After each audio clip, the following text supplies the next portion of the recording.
मोदी जी की सरकार पर या मोदी जी पर वे लोग उंगली उठा रहे हैं जिनका चोरी करना, जिनका खानदानी इतिहास रहा है, जिनकी डीएनए में स्वयं चोरी घुसा हुआ है, वे लोग आज इस प्रकार का अनर्गल कर रहे हैं और ठोस विकास की योजनाओं से, सुशासन की योजना, सुशासन और विकास की योजनाओं से ध्यान डाइवर्ट करने के लिए एक ही बात को बार बार रट लगाए बैठे। लेकिन मैं समझता हूं कि जिनके डीएनए में चोरी घुसा हुआ है तो उनको हर जगह चोर ही दिखाई देता है।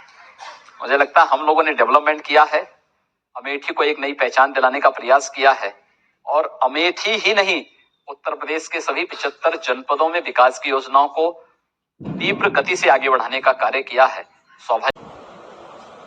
Hello friends, welcome to my channel. पूरी जानकारी के लिए वीडियो पूरा जरूर देखें, स्किप करके ना देखें। प्लीज वेलकम अपनी बात बेबाकी से कहने वाले उत्तर प्रदेश के मुख्यमंत्री योगी आदित्यनाथ।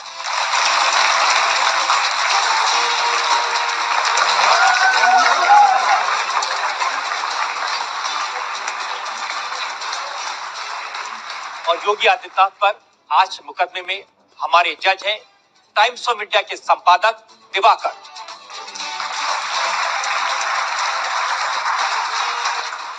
और इससे पहले कि आज का मुकदमा शुरू करें, इल्जामात और सवालात का सिलसिला शुरू करें, आज के जज दिवाकर की इजाजत चाहेंगे आज की कार्रवाई शुरू करने के लिए। कार्रवाई शुरू की जाए। योगी जी, राहुल गांधी रायबरेली में कह रहे थे कि मैंने प्रियंका को राजनीति में उतारा है, बड़ी कर्मठ है, बड़ी पॉपुलर है और उनको जिम्मेदारी दी है उत्तर प्रदेश से योगी आदित्यनाथ की सरकार को उखाड़ फेंकने की, और अब योगी जी डर गए। देखिए, डरना हम लोगों की आदत में कभी नहीं रहा है।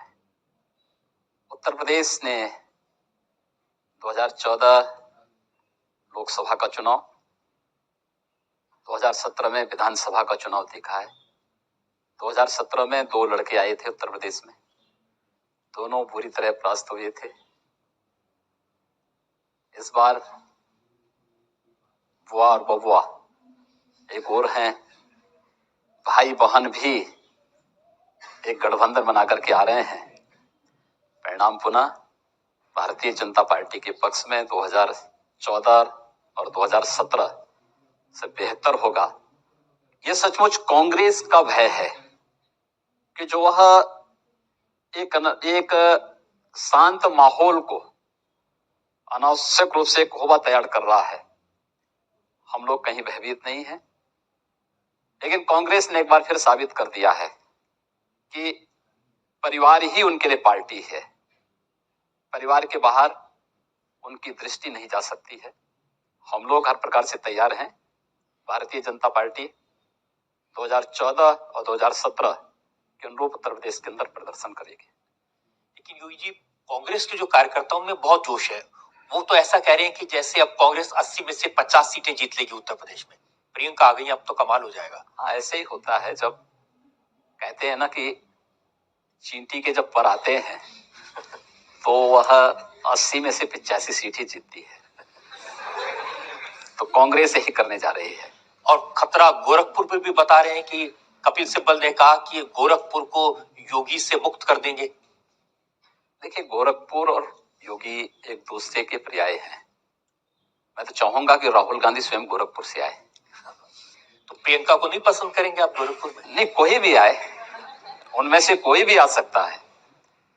भारतीय जनता पार्टी उत्तर प्रदेश के अंदर आदरणीय प्रधानमंत्री जी के नेतृत्व में विगत 4.5 वर्षों के दौरान जो कार्य हुए हैं, इन उपलब्धियों को लेकर के विगत 1.5-2 वर्ष के अंदर उत्तर प्रदेश के अंदर हमारी सरकार ने जो कार्य किए हैं, इन सब को लेकर के ये पूरी लड़ाई जो लोग गठबंधन का होवा खड़ा कर रहे हैं ना, ये पूरी लड़ाई अगर जातिवाद का सबसे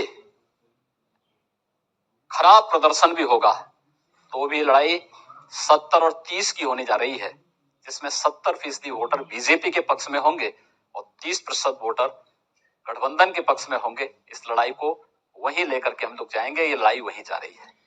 योगी जी, राहुल गांधी जब उत्तर प्रदेश में जाते हैं, माननीय मुख्यमंत्री जी ने जो कहा है, एक एक बात को गौर से सुनिए, मुख्यमंत्री जी ने जो कहा है वो सही है या गलत है, आप सभी कमेंट करके जरूर बताएं। माननीय मुख्यमंत्री जी को क्या कहना चाहिए था, क्या नहीं कहना चाहिए था, माननीय मुख्यमंत्री जी ने क्या सही कहा है, क्या गलत कहा है, आप सभी अपनी राय जरूर दें। तो आप सभी ये जरूर बताएं। जा रही है। योगी जी, राहुल गांधी जब उत्तर प्रदेश में जाते हैं, और हाल ही में वो अमेठी गए थे, रायबरेली गए थे, वो नारा लगवाते हैं चौकीदार चोर है।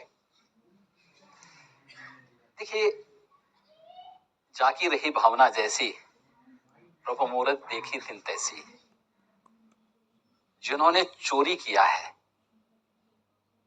जल में, थल में, नभ में, अंतरिक्ष में, पाताल में, उन लोगों को हर जगह चोरी चोर दिखाई देता है। जिस पारदर्शी तरीके के साथ, जिस ईमानदारी के साथ, जिस प्रभावशाली तरीके के साथ न केवल देश के अंदर अपितु पूरी दुनिया के अंदर प्रधानमंत्री मोदी जी के नेतृत्व में भारतीय जनता पार्टी ने, की सरकार ने जो कार्य किए हैं वह देश के लिए अभूतपूर्व हैं, अभिनंदनीय हैं, अनुकरणीय हैं। दुनिया के अंदर आज भारत की पहचान मोदी जी के नाम पर, मोदी जी के कार्यों से, मोदी जी के पुरुषार्थ से, उनकी परिश्रम से आज भारत को एक नई पहचान मिली है। हर भारतवंशी अपने आप को गौरव की अनुभूति कर रहा है कि पहले हमें कहने में संकोच होता था कि हम भारतवासी हैं। आज मोदी जी के कारण पूरी दुनिया के अंदर हमारा नाम सम्मान के साथ जाना जाता, लोग हमें सम्मान देते हैं। और यही नहीं, भारत के अंदर भी 1947 से 2014 तक 12 करोड़ लोगों को गैस कनेक्शन, 13 करोड़ लोगों को रसोई गैस के कनेक्शन मिले थे। और 2014 से लेके 2018 तक 12 करोड़ परिवारों को रसोई गैस के कनेक्शन मिले। इसमें से 6 करोड़ परिवार हुए थे जिन्हें निःशुल्क रसोई गैस के कनेक्शन उपलब्ध कराए गए। 12 करोड़ परिवारों को टॉयलेट बनाए गए स्वच्छ भारत मिशन के अंतर्गत बिना भेदभाव के। 2.5 करोड़ परिवारों को प्रधानमंत्री आवास के अंतर्गत एक आवास उपलब्ध करवाया गया। 4.25 करोड़ परिवारों को सौभाग्य योजना के अंतर्गत निःशुल्क विद्युत कनेक्शन उपलब्ध करवाने के कार्य किए गए। अनेक ऐसी योजनाएं दी गई जिसने उन्हें सम्मान के साथ आगे बढ़ने के लिए प्रेरित ही नहीं किया, बल्कि उसके जीवन में एक नई खुशहाली लाने का कार्य किया। इसलिए मेरा यह मानना है कि मोदी जी की सरकार पर या मोदी जी पर वे लोग उंगली उठा रहे हैं जिनका चोरी करना, जिनका खानदानी इतिहास रहा है, जिनके डीएनए में स्वयं चोरी घुसा हुआ है, वे लोग आज इस प्रकार का अनर्गल कर रहे हैं। और ठोस विकास की योजनाओं से, सुशासन की योजना, सुशासन और विकास की योजनाओं से ध्यान डाइवर्ट करने के लिए एक ही बात को बार बार रट लगाए बैठे। लेकिन वो कह रहे हैं कि मोदी जी ने वादा किया था 2 करोड़ रोजगार देंगे हर साल, लेकिन लोगों को रोजगार नहीं दिए। देखिए, 13 करोड़ परिवारों को अकेले प्रधानमंत्री मुद्रा योजना के माध्यम से लोन की सुविधा सस्ते दाम पर बिना किसी गारंटी के उपलब्ध कराया गया है। वो 2 करोड़ की बात कर रहे हैं। हम ये कह रहे हैं कि हमने तो उससे कई गुना ज्यादा रोजगार दिया, कई गुना अधिक नौकरियां उपलब्ध कराई, बिना भेदभाव के कराई, पिक एंड चूज नहीं किया। हमने तो योजनाओं का लाभ बिना किसी भेदभाव के, न जाति का भेद था, न क्षेत्र का था, न भाषा का था, न मत का था, न मजहब का था। कोई भी भारतवासी है उसे शासन की योजनाओं का लाभ मिलना चाहिए। यह मोदी जी की सरकार ने किया है।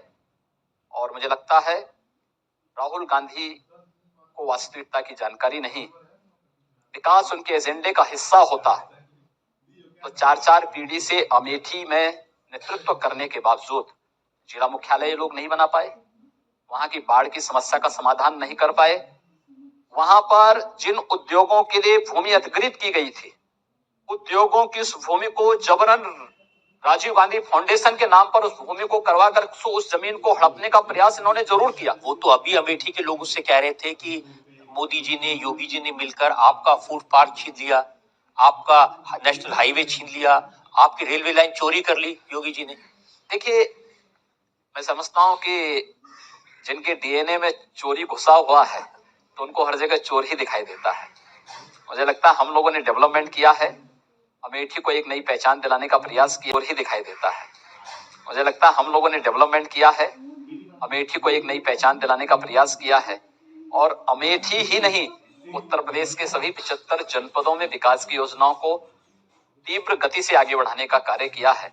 स्वाभाविक रूप से 2019 में जनता इसका जवाब अवश्य देगी। इल्जाम ये भी है कि किसानों का कर्जा माफ नहीं किया। वो बार बार कहते हैं कि मोदी जी ने, योगी जी ने 3.5 लाख करोड़ उद्योगपतियों का लोन तो माफ कर दिया, लेकिन किसानों का कर्जा माफ नहीं किया। देखिए, वास्तविकता से परिचित नहीं है राहुल जी।